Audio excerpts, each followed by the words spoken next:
और मेरे भाई क्या हालचाल? आ जाओ मेरे पास, आ जाओ मेरे दोस्त, करीब आओ मेरे। क्या हालचाल? काम कर रहे हो ना? लगे रहो मेरे भाई। इस वक्त इंस्टाग्राम पे मैं देख रहा हूँ एक कंटेंट जो बहुत भयंकर तरह से फट रहा है, वो है तुम्हारा मेल बेटिंग कंटेंट। यहाँ पे की आंटियां, दीदी, युवतियां, लड़कियां, प्रकार प्रकार की, विभिन्न प्रकार के लोग डेंजरस जनरलाइजेशंस में मर्दों को वही एग्जैक्ट बातें बोल रहे हैं जो कि जस्टिफाई करेगी उनकी पागलपने वाली आशिकी को। उल जलूल आशिकी, वन साइडेड लव, सिंपिंग, ये सारी जो चीजें मैं एक्सट्रीम में कर रहा हूँ, मुझे थोड़ा सा कंटेंट चाहिए जो वैलिडेट करता है उसको। 7 लाख से ऊपर समथिंग वो है, तो भैया हमारे जो युवा है देश के, वो तो डूब गए हैं ऐसी भावनाओं में। देखो भाई, कोई लड़का बार बार जलील होने के बाद भी, ठीक है, आपके सामने आके पागलों की तरह गिड़गिड़ा रहा है ना, और हाथ जोड़ रहा है साथ रहने के लिए, तो इसका मतलब ये नहीं है कि वो बेशरम है या उसकी कोई इज्जत नहीं है। कोई लड़का अगर साइको की तरह गिरे पड़ा तुम्हारे सामने, रोए पड़ा है, फोन करे पड़ा है, मुझे ले लो वापस, that is highly self disrespecting behaviour. इसके मल्टीपल पॉइंट्स ऑफ व्यू हैं। पहला, तुम्हारे माता पिता ने तुम्हें जन्म दिया है, तुम इस पृथ्वी में तुमने जन्म लिया है, तुम कोई उठाई हुई खीर नहीं हो, तुम कोई थाली नहीं हो जिसे कोई भी बजा दे। चौथा, तुम्हारे एग्जिस्टेंस का कोई मतलब होना चाहिए, कोई भार होना चाहिए। पांचवा, तुमको अपने आप को एक तरीके से देखना आना चाहिए। मैं अपने आप को कैसे देखता हूं, मैंने अपने जीवन में एक अभियान दिया है अपने आप को। There is a mission to which I have dedicated myself. There is a standard जो मैंने रख रखा है कि मैं अचीव करूंगा। कुछ क्रियाएं हैं जो मैंने असाइन करके, ये तो मैं जिंदगी में कभी नहीं करूंगा, इतना तो मैं नहीं करने वाला किसी के लिए। इसको सेल्फ रिस्पेक्ट कहते हैं। यानी कि मैं इतनी अपनी इज्जत करता हूं कि एक बाउंड्री है जहां तक मैं हो सकता है ट्राई करूंगा, लेकिन अगर सामने वाला मुझे क्लियरली कह रहा है उसका इंटरेस्ट नहीं है, मुझे कॉल मत करो, ब्लॉक कर रही हूं मैं, तुम बार बार ये काम कर रहे हो, तो यार चाहे दिल कितना कट रहा हो, मैं रो रहा हूं, अंदर से वो हो रहा हो, मैं सामने वाले कहूंगा I respected, I am sorry, phone काटूंगा। उसके बाद चाहे 3 दिन मैं हिल ना पाऊं बिस्तर के बाहर, लेकिन सामने वाले के सामने मैं नहीं करने वाला, क्योंकि अपनी बेइज्जती नहीं कराऊंगा मैं। मेरे अंदर इतनी औकात है, मेरे अंदर इतनी हैसियत और इतनी समझ और इतनी ताकत है कि मैं समझता हूं उस चीज को और मैं होल्ड कर सकता हूं अपने आप को। मैं कुत्ता नहीं बनूंगा तुम्हारे को लेके, इवन तो मेरी फटी हुई है। That's what self respect is. कुछ स्टैंडर्ड्स हैं जिनको अपहोल्ड करूंगा मैं। अगर मैं लेट जाता है, गिड़गिड़ा रहा है, भीख मांग रहा है, तो मैं कुछ नहीं हुआ ना। तुम कह रहे हो मैं उस लड़की के सामने कुछ नहीं हूं, तो ये कैसे हो सकता है कि उसकी इज्जत नहीं गई है? ऑफ कोर्स चली गई। तुम कह रहे हो मेरी कोई इज्जत है ही नहीं, तुम कहोगी तो मैं नाच लूंगा, लेट जाऊंगा, रो दूंगा, कुछ भीख मांग लूंगा। कोई अपनी इज्जत करने वाला इंसान कहेगा ये मेरी बाउंड्री है। जलील बात भी अगर वो कर देगी तो तुम सुनोगे नहीं, तुम कहोगे ए प्यार करता हूं मैं तुमसे, कुछ भी करने को तैयार था मैं तुम्हारे लिए, तुम ये जो बात कह रही हो ये मैं सुनने नहीं बैठा हूं। बात प्रेम से करो, तमीज से करो, खत्म भी करनी है तो उसकी भी एक मर्यादा है।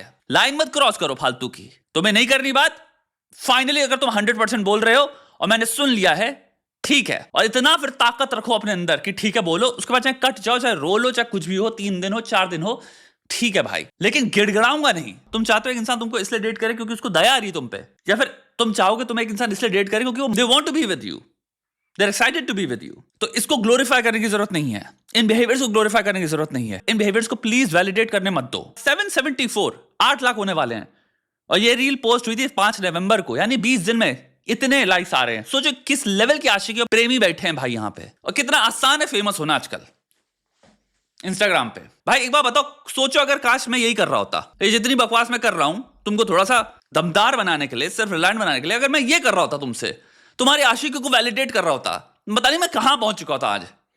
मैं पागल हूं मैं, तुमको काबिल बनाने में, सेल्फ रिलायंट बनाने में, थोड़ी सी तुम्हारे अंदर सेल्फ रिस्पेक्ट पैदा करने में, अपने माता पिता को आंखों से आंखें मिला के देख पाओ कि भैया जन्म दिया है आपने मुझको, 50% आपका, 50% आपका अंश हूं मैं। अगर झुकूंगा तो किसी इंसान के सामने नहीं झुकूंगा, अगर झुकूंगा तो या तो परमात्मा होंगे या मेरे अपने भगवान होंगे, मेरे माता पिता, या कोई आइडियल होगा, कोई फिलॉसफी होगा जिसके सामने मैं समर्पित करता हूं अपने आप को।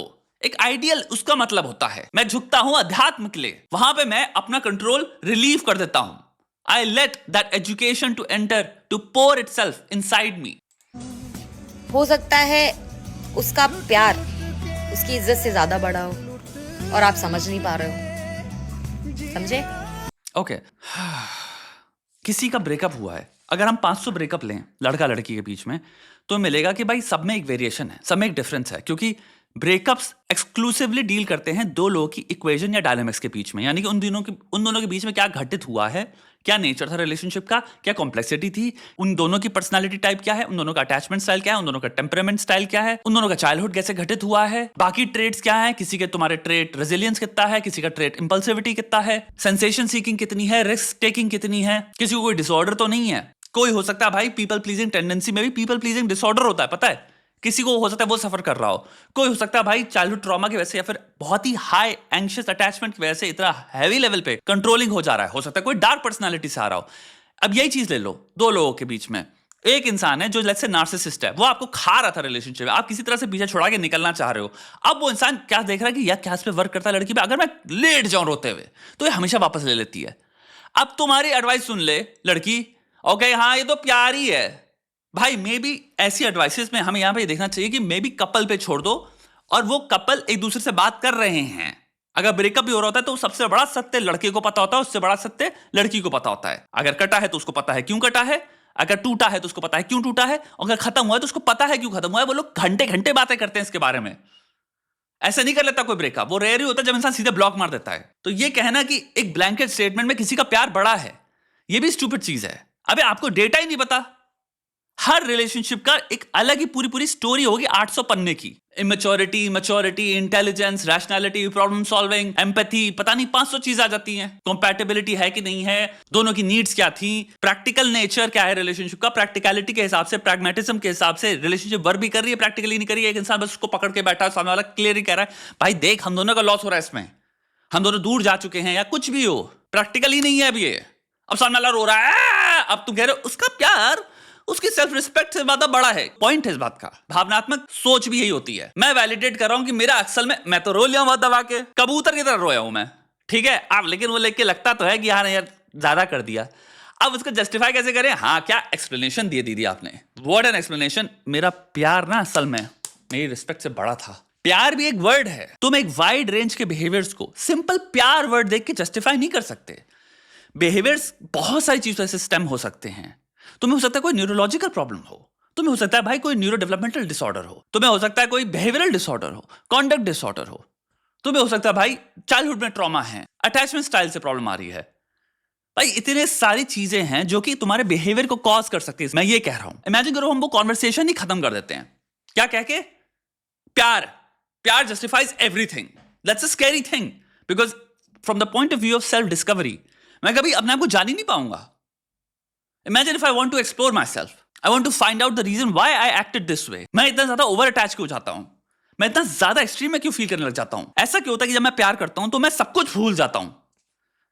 उसका आंसर ये नहीं वो प्यार बहुत महान है, थैंक यू, नहीं, मे भी कोई प्रॉब्लम है बिहेवियरली कि कॉग्निटिवली चीजें मेरे से इतनी बिखर जाती हैं। It's a problem area. उसको प्रॉब्लम को अब तुम्हें गहराई में जाके सॉल्व करना है, उसमें हो सकता है बहुत टाइम लगे, 2 साल लगे, हो सकता है 10 साल लगे। I understand, I am sorry, चीजें आसान नहीं है, एंड इसलिए सिंप्लीफिकेशन से जितना दूर रहो उतना बढ़िया है। एक चीज समझ लो जीवन में, पढ़ाई दबा के करो, ह्यूमन नेचर के बारे में, साइकोलॉजी के बारे में, फिलॉसफी के बारे में। इससे क्या होता है, आपका दिमाग खुलता है, आपको और नई परिभाषाएं पता चलती हैं, और एक्सप्लेनेशंस पता चलती हैं, और थ्योरीज पता चलती हैं कि इन बिहेवियर को और तरीकों से भी कैसे देख सकते हैं। इसलिए पढ़ाई करना बहुत इंपॉर्टेंट है जीवन में। किताबें पढ़ना इसलिए सबसे इंपॉर्टेंट होना चाहिए। अपना काम करो एक तरफ, फाड़ के हाथ में रख दो दूसरी तरफ, भाई अपने आप को एजुकेट करो बहुत कायदे तरीके से। यानी कि मुझे इंटेलिजेंट बनना है, मुझे इंटेलिजेंस, अपना इंटेलेक्ट डेवलप करना है, ताकि मैं सोचना बेहतर तरीके से सीख पाऊं। मेरे अंदर एक रिजर्वोयर होना चाहिए नॉलेज का, ताकि मैं अपने बिहेवियर्स को और तरीकों से देख पाऊं और समझ पाऊं कि हो क्या रहा है यहां पे। तो आप अगर इंफॉर्मेशन ही नहीं होगी तो तुम सबसे सिंपल एक्सप्लेनेशन चूज करोगे। तो सबसे सिंपल एक्सप्लेनेशन मोस्ट ऑफन बहुत डेंजरस होती हैं और सेल्फ हार्मिंग होती हैं। इमेजिन करो तुम ये कह दो ये ग्लोरीफाइंग चीज है, नोबल चीज है ऐसा प्यार, और तुम फिर वो करते रहो instead of rectifying it, correcting it. यार स्टेबिलिटी का ऑपोजिट हुआ ना एक इंसान जो भीख मांग रहा है एक लड़की के सामने। एक इंसान है वो, 8 बिलियन में से एक इंसान है वो। तुम्हें पता भी नहीं किस स्पॉट में उसका इंटेलिजेंस लेवल क्या है, उसका सेल्फिशनेस लेवल क्या है, किस मूर्ख हो सकता है रीजन की वजह से तुम्हें छोड़ रही हो सकता है आगे चल के वो रिग्रेट करे, कुछ भी हो। बट किसी मोमेंट पे किसी इंसान को इतनी इंपॉर्टेंस दे देना कि तुम भिखारी बन रहे हो, भीख मांग रहे हो, जस्टिफाई नहीं हो सकता। और चाहे कितना प्यार कर लो उसके बाद, स्टिल डज नॉट जस्टिफाई।